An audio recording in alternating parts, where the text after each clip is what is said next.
Hey there, Sharon Horne-Ellstrom here. Welcome to day 1943 of What's She Up to Now. Documented journey and journaling, kind of video journaling, since I have vision challenges.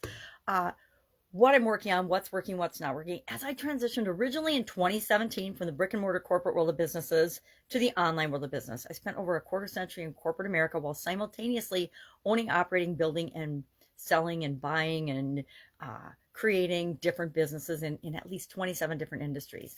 Then, following my divorce, I was like, okay, I'm older. I could retire and travel around, which I'm kind of looking back now and thinking if I would have known my vision was going to tank, I probably would have done that first, but I didn't. So now I just do what I do. And part of that is creating a couple of pieces of content every day. Today, for our Supersize Your Business group, we talked about the idiom and the expression on the right track. This is an idiom and an expression that's been around since like the 15th century. So we're talking hundreds and hundreds of years.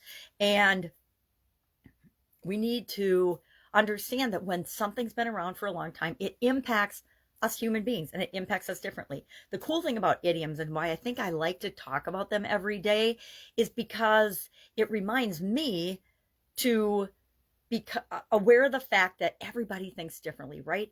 Our experiences of reality are different for us than they are for everybody else we interact with. Now, there's some similarities, just like with how the human body works, there's some similarities, but each of our bodies and each of our experiences in those bodies is absolutely positively different. So I love talking about idioms. I love talking about this idiom and a lot of other idioms. You know, how do you know you're on the right track? What do you do if you discover that you're off the right track and you're not going down the right road for you? Because I've done that literally dozens of times in my life, right? I've been going along a path thinking that it was the right path for me, only to discover I'm absolutely positively doing things that don't feel right to me, don't feel good to me. That's my absolute bottom line litmus test. And I guess I probably learned it from personal development trainers and coaches and things over the years and heard it probably 100 times before I actually paid attention and started to apply it to my life. How does it make me feel? I love the question. How does that make you feel? How does this make me feel?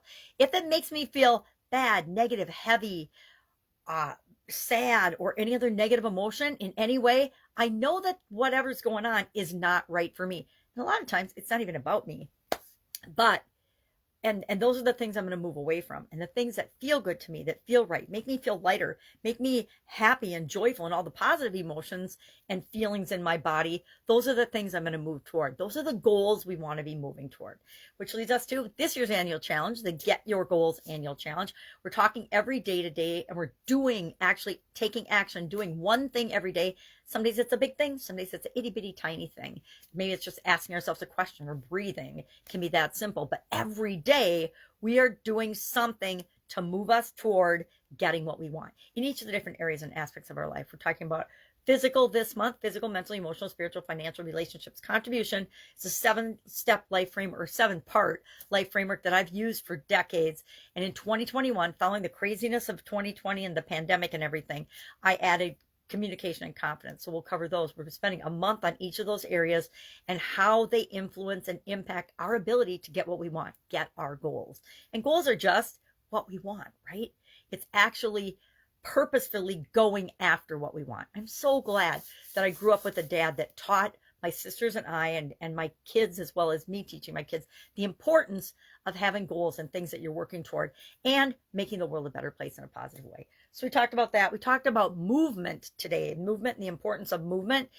And I talked a little bit about synchronicity and how when we're open to and looking for answers in an area, all of a sudden stuff shows up. Now, I knew my topic was for movement today, and lo and behold, in the mail yesterday came a copy of Lifetime Fitness's magazine, which is Moving for Joy. So it's amazing when we need to see something, it shows up. You know, they always say when the student is ready, the teacher appears. So true. When you're open to learning and experiencing new things, what you need all of a sudden starts to show up in you.